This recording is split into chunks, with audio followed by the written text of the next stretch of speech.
O saneamento é o conjunto de medidas para preservar as condições do meio ambiente, prevenindo doenças e melhorando as condições da saúde pública.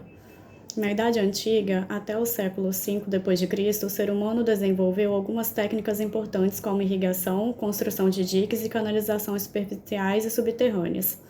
Medidas sanitárias foram tomadas como o Tratado de Hipócrates, Águas e Lugares, que informavam aos médicos sobre a relação entre o ambiente e a saúde. Filósofos como Platão se preocupavam com a qualidade da água e com medidas sanitárias.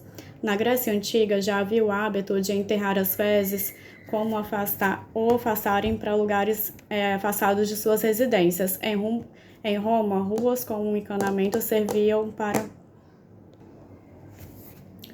Iniciou-se com a construção de galerias de esgoto. Na Babilônia, a primeira galeria de esgoto da história. No Vale do Hindu foram criadas ruas com canais de esgotos cobertas por tijolos, banheiras e privadas com dejetos para os canais. Em 3200 a.C., no Vale dos Hindus, utilizaram o primeiro sistema de água e drenagem. Os povos orientais iniciaram a criação de reservatórios de terra e utilização de captação subterrânea de água. Egípcios e chineses já utilizavam métodos de perfuração para obter água do subsolo em 2500 a.C. 500 anos mais tarde, a civilização egípcia utilizava um sulfato de alumínio para a clarificação da água. Na Índia, usavam escritos em sânscritos sobre os cuidados que deveriam ser tomados com a água a ser consumida. Armazenamento em vasos de cobre, filtração através de carvão, purificação por fervura no solo, por aquecimento ao sol ou pela introdução de uma barra de ferro aquecida por uma barra líquida, seguida por filtração de areia e cascalho grosso. Em 1500 a.C., eles iniciaram a filtração da água. Na Idade Média, por sua vez, eles iniciaram 10 séculos sem...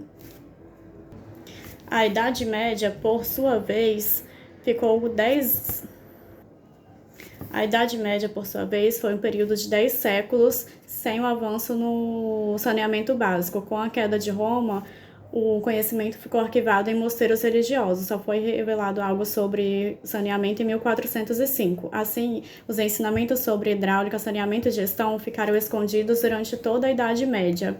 Nesse período, o gerenciamento de água deixou de ser do governo e passou a ser dos cidadãos. Lixo de todo tipo se acumulava nas ruas, facilitando o aumento de ratos e criando sérios problemas de saúde. Um dos mais graves foi a epidemia da peste bubônica, que só a Europa causou a morte de cerca de 25 milhões de pessoas. No final do século XVIII, com a Revolução Industrial, a população das cidades aumentou muito, causando maior acúmulo de lixo e excrementos nas ruas. Por consequência disso, tornou-se necessário a criação de um sistema de esgoto em água, que desse conta da demanda da população. A primeira estação de tratamento de água foi construída em Londres, em 1829, e tinha a função de coar a água do rio Tamisa, em filtros de areia.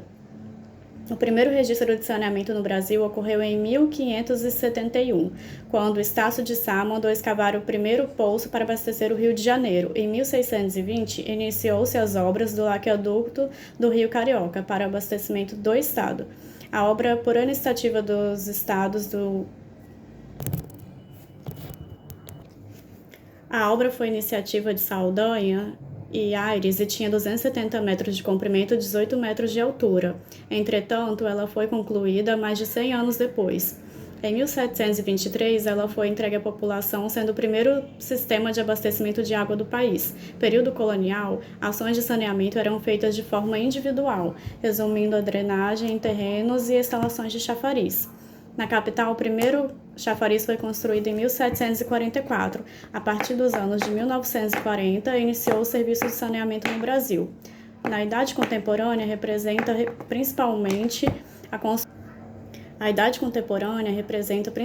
a consolidação do capitalismo e modo de produção e expansão pelo terrestre entre os séculos XVIII e XXI.